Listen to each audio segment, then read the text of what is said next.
mga idol.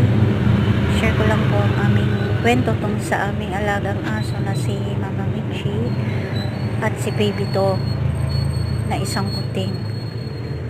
Marami ang natutuwa ng mga kapitbahay sa aming aso na nagpapadede sa isang kuting na nawalay sa kanyang ina at itunuring na tunay na anak ng aming aso na si Mama Michi.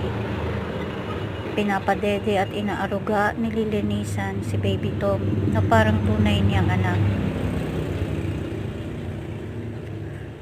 Ang kwentong ito ay parang kumakatawan sa lahat, individual ng mga tao na kung ibang tao na aruga nila ang ibang baby na parang tunay din nila